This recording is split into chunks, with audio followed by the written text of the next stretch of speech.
দিনটি ছিল 21 এপ্রিল আর সেদিন ছিল বিয়ে। আর বিয়ের দিন সকাল সকাল কিন্তু আমরা চলে গিয়েছিলাম জল ভরতে।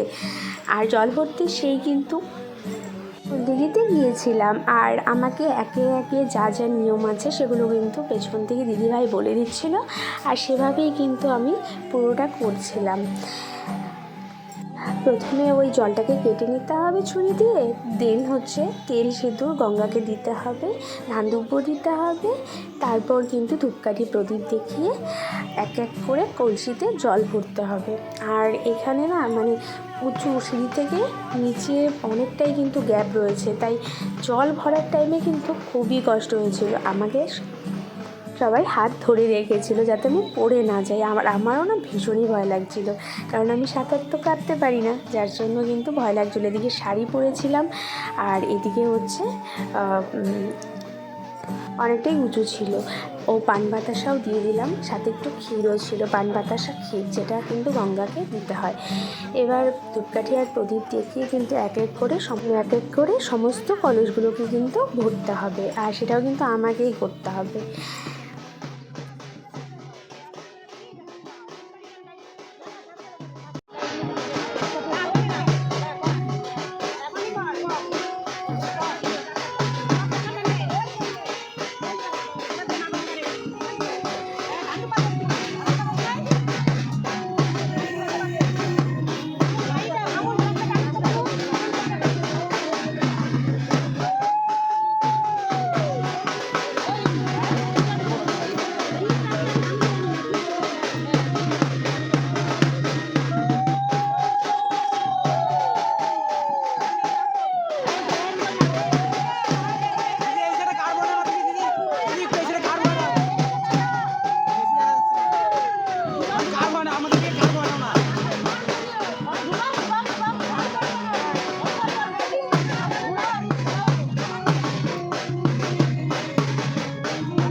জল ভরা কমপ্লিট করে ফটোশ্যুট করে এদিকে কিন্তু বাড়ির উদ্দেশ্যে রওনা দিয়েছি।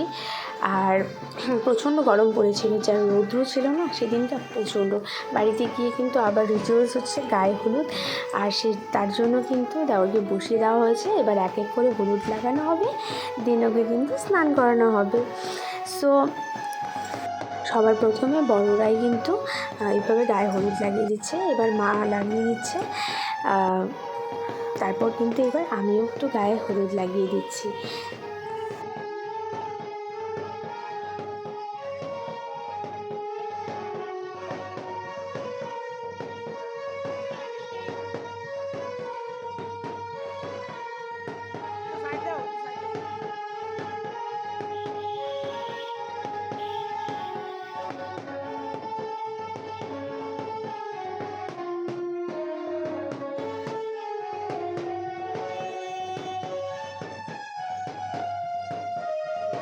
সো জল ভরা আর গায়ে হলুদের ব্লগ এতটুকুই। দেখা হচ্ছে আবার বিয়ের ব্লগ নিয়ে তোমাদের সাথে, ততক্ষণের জন্য বাই।